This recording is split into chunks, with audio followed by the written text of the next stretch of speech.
കഴിഞ്ഞ കുറച്ച് ആഴ്ചകളായിട്ട് നമ്മുടെ ന്യൂസ് ചാനൽസിലെല്ലാം വന്ന ഒരു വാർത്തയുണ്ട്. താമരശ്ശേരി താലൂക്ക് ഹോസ്പിറ്റലിലെ ഡോക്ടറിനെ വെട്ടിയ ഒരു പിതാവിൻ്റെ വാർത്ത. മസ്തിഷ്ക ജ്വരം ബാധിച്ച് തൻ്റെ മകൾ മരിച്ചതിനെ തുടർന്ന് പ്രകോപിതനായ ഒരു പിതാവ് മകളെ ട്രീറ്റ് ചെയ്ത് ഡോക്ടറിനെ വെട്ടി പരിക്കേൽപ്പിച്ചു. ഇതിൽ ഡോക്ടറിനെ സപ്പോർട്ട് ചെയ്തും ഒപ്പോസ് ചെയ്തും ഒരുപാട് ആളുകൾ സോഷ്യൽ മീഡിയയിൽ വന്നു. ഇതിൽ ഒരു പക്ഷേ അത് ഡോക്ടറിൻ്റെ തെറ്റല്ലായിരിക്കാം.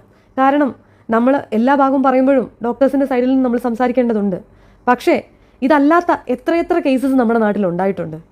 നമ്മുടെ ഗവൺമെൻറ് മീഡിയാസും മെഡിക്കൽ നെഗ്ലിജൻസ് എന്ന ഒറ്റ വാക്കിൽ പറഞ്ഞു തീർക്കുമ്പോഴും അതിൻ്റെ പേരിൽ എത്ര പേർക്ക് ജീവൻ നഷ്ടമായിട്ടുണ്ടാകും, എത്ര പേർക്ക് തിരിച്ച് നികത്താൻ പറ്റാത്തതായിട്ടുള്ള നഷ്ടങ്ങൾ അവരുടെ ജീവിതത്തിൽ ഉണ്ടായിട്ടുണ്ടാകാം. കണക്കുകൾ എടുക്കാനാണെങ്കിൽ എണ്ണിയാൽ ഒതുങ്ങാത്ത അത്രയും കണക്കുകൾ നമ്മുടെ നാട്ടിലുണ്ട്.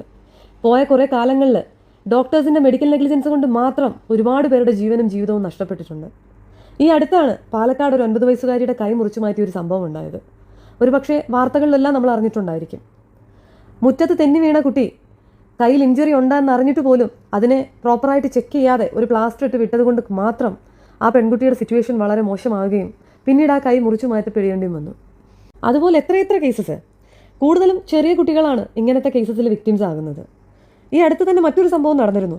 കോഴിക്കോട് ഒരു 4 വയസ്സുള്ള കുട്ടി 6th ഫിംഗർ റിമൂവ് ചെയ്യാൻ വേണ്ടി പോയ കുട്ടിയുടെ നാക്ക് സർജറി ചെയ്യാൻ പോയിരിക്കുന്നു. ഇതൊക്കെ എനിക്ക് മനസ്സിലാവാത്ത കാര്യം, ഇവരൊക്കെ ഡോക്ടേഴ്സ് തന്നെയല്ലേ? മെഡിക്കൽ നെഗ്ലിജൻസ് എന്നൊരു വാക്കിൽ ഇവരുടെ തെറ്റുകളെ എങ്ങനെ കവർ ചെയ്യാനായിട്ട് സാധിക്കും? ചെയ്യുന്ന തെറ്റ് തന്നെയാണ്.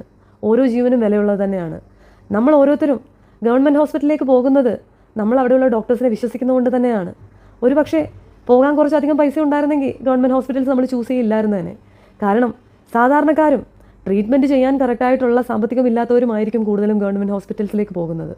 അവിടെ ഇങ്ങനെയാണ് അവസ്ഥയെങ്കിൽ സാധാരണക്കാരുടെ ജീവന് പിന്നെ എന്ത് സെക്യൂരിറ്റിയാണുള്ളത്? ഇന്നും ഒരു ട്രീറ്റ്മെൻറ്റ് എടുക്കാൻ ഗവൺമെൻറ് ഹോസ്പിറ്റലിലേക്ക് പോകാൻ ഭയപ്പെടുന്ന ഒരാളാണ് ഞാൻ. എൻ്റെ ജീവിതത്തിലെ കുറേ അനുഭവങ്ങൾ തന്നെയാണ് എന്നെ അങ്ങനെ ചിന്തിപ്പിക്കാനുള്ള കാരണവും. കുറേ അധികം വർഷങ്ങൾക്ക് മുൻപ് തലയിലൊരു ഇഞ്ചുറി ഉണ്ടായിട്ട് ട്രീറ്റ്മെൻറ്റ് എടുക്കാനായിട്ട് വീടിനടുത്തുള്ള ഗവൺമെൻറ് ഹോസ്പിറ്റലിലേക്ക് പോയി എനിക്ക് കിട്ടിയ അനുഭവം വളരെ മോശമായിരുന്നു. അവിടെ ഉണ്ടായിരുന്ന നഴ്സസ് എൻ്റെ അടുത്ത് വളരെ മോശമായിട്ടാണ് പെരുമാറിയത്. നമ്മളൊക്കെ നഴ്സുമാരും മാലാഖമാരാണെന്ന് പറയുമ്പോഴും അവരുടെ ഇടയിലും ഇതുപോലെയുള്ള ചെകുത്താന്മാരുണ്ട്. അവർ നമ്മുടെ അടുത്ത് മനുഷ്യത്വത്തോടെ പെരുമാറണമെന്നില്ല. ഇതിലെല്ലാം വലിയൊരു നഷ്ടവും എനിക്കുണ്ടായത് ഗവൺമെൻറ് ഹോസ്പിറ്റലിൽ തന്നെയാണ്. എൻ്റെ ഗ്രാൻഡ് ഫാദർ തലയിൽ ഒരു ഇഞ്ചുറി ഉണ്ടായിട്ട് ഹോസ്പിറ്റലിൽ പോയി.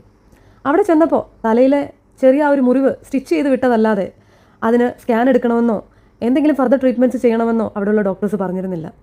അതുകൊണ്ട് തന്നെ ഇതൊന്നും അറിയാതെ ഏതാനും മാസങ്ങൾക്ക് ശേഷം തലയിൽ ബ്ലഡ് ക്ലോട്ട് ആവുകയും അതിനുശേഷം പാരലൈസ്ഡ് ആയി പോവുകയും ചെയ്തു. പിന്നീടുള്ള കാര്യങ്ങളൊന്നും ഒരു ഡോക്ടേഴ്സിനും അറിയേണ്ട ആവശ്യമില്ല. അപ്പോഴത്തെ ട്രീറ്റ്മെൻറ്റ് കഴിഞ്ഞ് വിട്ട് കഴിഞ്ഞാൽ രോഗിയുമായിട്ടുള്ള കമ്മിറ്റ്മെൻറ്റ് കഴിഞ്ഞു എന്നതാണ് ഇവരുടെയൊക്കെ ഒരു ആറ്റിറ്റ്യൂഡ്. പിന്നീടുള്ള എല്ലാ നഷ്ടങ്ങളും നമ്മുടെ മാത്രം നഷ്ടങ്ങളായിരിക്കും.